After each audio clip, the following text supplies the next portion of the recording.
Good afternoon. I'm Mr. D, and today I'll be talking about Lesson 9-7, finding the least common multiple, otherwise known as the LCM. Before we go on, though, we have to understand some terminology. What does the word multiple mean? The word multiple is the product of the number and any whole number. Pretty much, the multiple is the answer to any kind of multiplication problem. Let's take a look. If I write here on the board the number 10, we want to find the multiples of 10. So we say to ourselves, Self, what is 10 times 1? And the answer is, you guessed it, 10. So I'll write 10. And then I say, what's 10 times 2? And the answer is, you were right again, 20.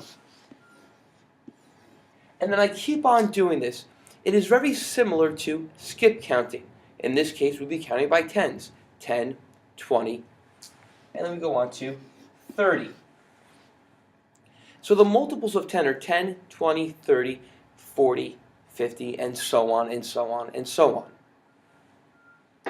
What I want to do now is, I want to combine that skill in finding the least common multiple of two numbers. So here's what I'm going to do. Go to a new slide. I'm going to find the least common multiple of 10 and 30. We'll start off simple.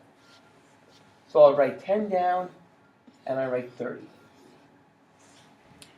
And the best way to do this is just the way I'm doing it. It's nice, it's neat, it's organized, and you'll find the right answer, as long as you do the problem correctly. So again, I'm going to skip count, or find the multiples of 10, and I know that it's 10, 20, 30, 40, 50, and 60. Now, a lot of students ask, how do I know when to stop, Mr. D? How do I know when I can stop listing the multiples? Well, the question is, or the answer to that question, rather, is you go until you feel comfortable enough. Maybe you start out doing 4, 5, and 6 of each multiple. So I listed the multiples of 10. Now I have to list the multiples of 30. So I say to myself, what is 30 times 1? And you know that the answer to 30 times 1 is, you were right again, 30. And I'm going to keep going. 30 times 2 ends up being 60. And then I'm keep on going. 30 times 3 is 90. 30 times 4 is 120. And then I'll go up to 150. So I listed my multiples for 10, and I listed my multiples of 30. Now, I have to find the least common multiple. Well, if you think back to a few days ago, last week, we were trying to find the greatest common factor. And that was the factor that was the greatest, the largest amount of the factors that both numbers have in common. Now, we're just doing the least common multiple. So we're finding a common multiple that 10 and 30 have that are the least. So if I look at 10, I see 10, I see 20, I see 30.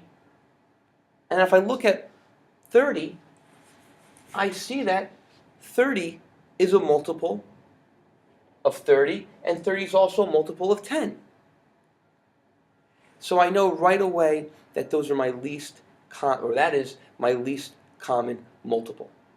So in this case, my answer, and I'll circle it, that way I know my least common multiple is 30.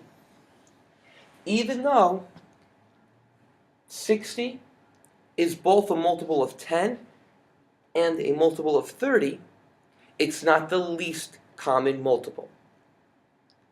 I hope that you enjoyed this, and I hope that you learned something.